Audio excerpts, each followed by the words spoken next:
Cox has got the hands up. That just means they're not quite straight, they're not quite ready. When the hand goes down, it's a signal to the umpire that he can start the race. And the umpire is just waiting. Like we said, it's a little bit gusty this morning, and so some of these crews just finding it hard to find their line. So the umpire will wait till they're both straight. Go!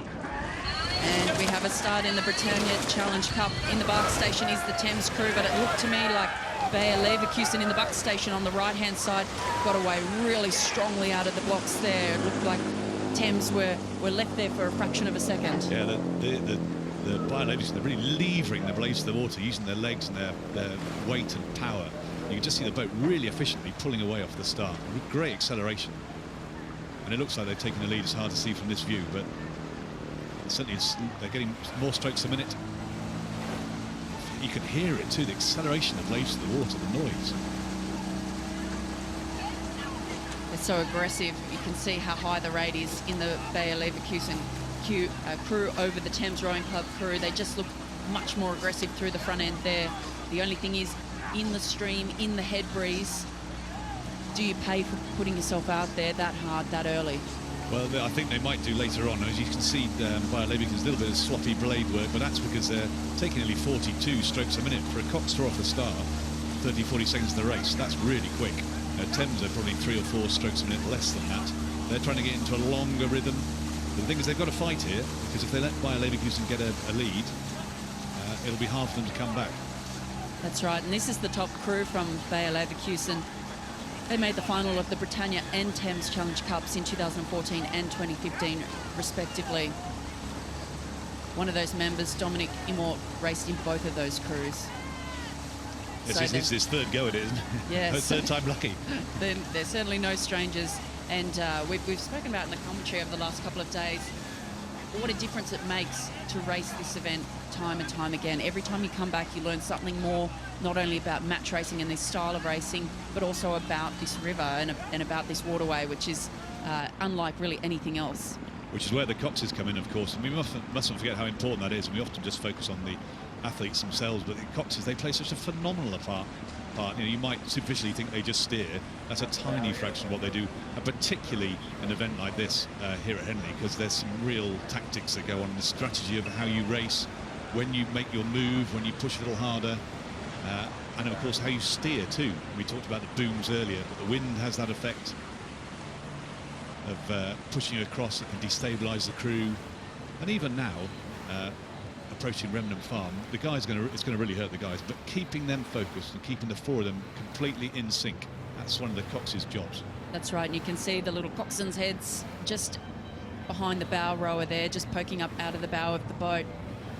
And the interesting thing is, in the eights, the coxswains actually sit in the stern, so they're looking at the rowers, and they don't have a great line of sight past the rowers at the bow of the boat.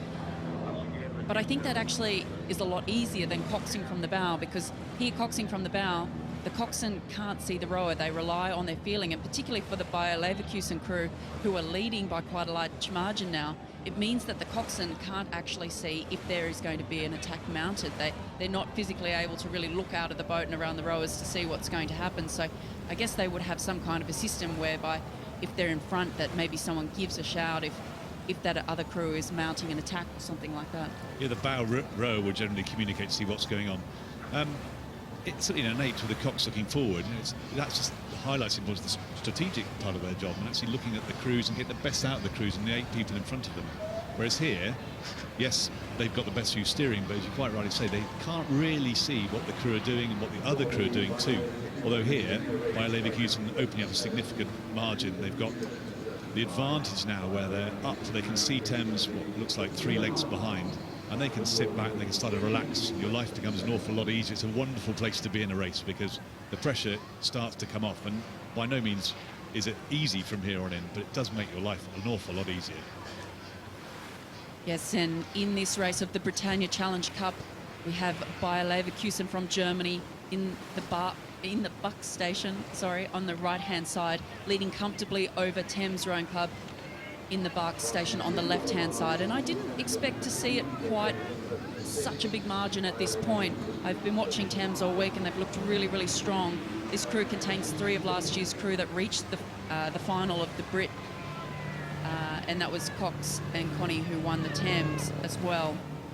Yeah, it's not just a matter of size against a technically good crew as well. I think we shouldn't take away from Bayer Leverkusen. They're a very experienced and it's sort of talented crew. Yes, they're 4 large athletes, but you've got the Bow, Fabian Vela and Stroke Felix Crane, both ex-junior world champions. So these guys not only are very, very good rowers technically, but obviously got their size as well.